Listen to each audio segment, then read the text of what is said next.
पेयगौरार्धशरीरकायै कर्पूरगौरार्धशरीरकाय धम्मिल्लकायै जटाधराय नमः शिवायै च नमः शिवाय कस्तूरिकाकुङ्कुमचर्चितायै चितारजपुञ्जविचर्चिताय कृतस्मरायै विकृतस्मराय नमः शिवायै च नमः शिवाय क्षणत्कणत्कङ्कणनोपुरायै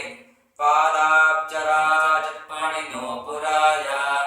हेमाङ्गदायै भुजाङ्गदाय नमः शिवायै च नमः शिवाय विशालनीलोत्पललोचनायै विकासिपङ्केरुहलोचनाय समेक्षणायै विषमेक्षणाय नमः शिवायै च नमः शिवाय मन्दारमालाङ्कितकलितालकायै कपालमालाङ्कितकन्दराय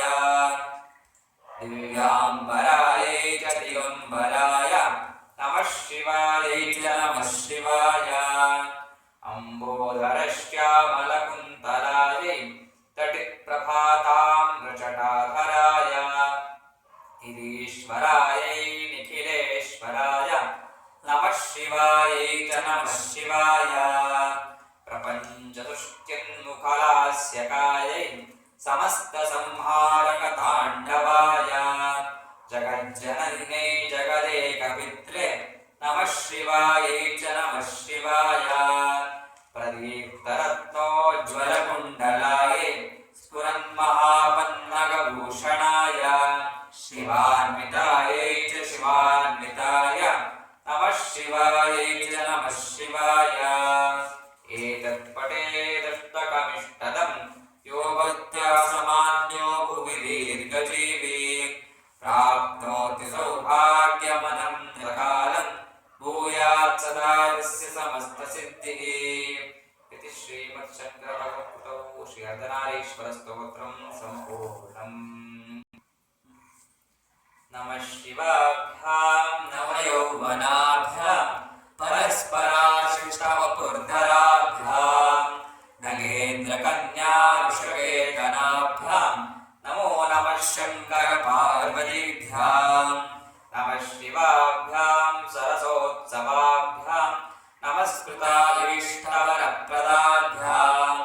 नारायणेनाच्युतपादुकाभ्यां नमो नमः शङ्करपार्वतीभ्यां नमः शिवाभ्यां वृषवाहनाभ्यां विरिञ्चिविश्वेन्द्रसुपूजिताभ्यां विभूतिपाटीरविलेपनाभ्यां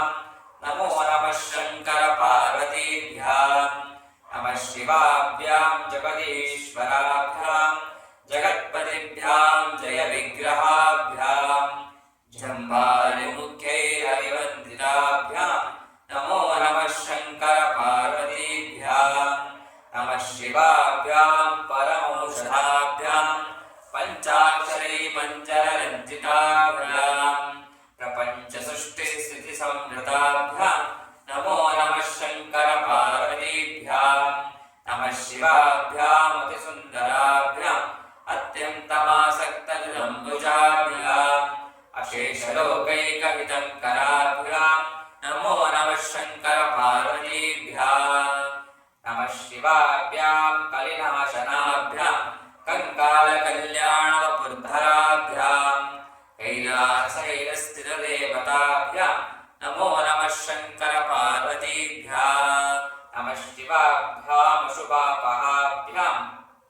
अशेषलोकैकविशेषिताभ्याम् अकुण्ठिताभ्यां स्थितिसंवृताभ्यां नमो नमः शङ्करपार्वतीभ्यां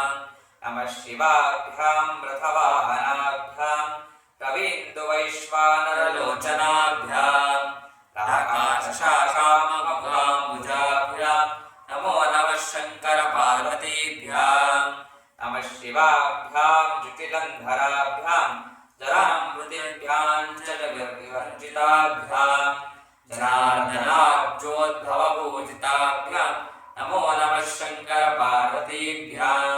नमः शिवाभ्यां विषमेक्षणाभ्यां बिल्वत्सदामल्लिकदामहृद्यां शोभावती शान्तवतीश्वराभ्यां नमो नमः शङ्करपार्वतीभ्यां नमः शिवाभ्यां पशुपालनाभ्यां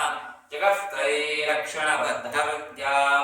समस्तदेवासुरपूजिताभ्यां नमो नमः शङ्करपार्वतीभ्यां स्तोत्रं सन्ध्यं शिवपार्वतीभ्यां भक्त्या पठेत् द्वादशकं नरो यः सर्वसौभाग्यफलानि भुङ्क्ते शतायुरं ते शिवलोकमेति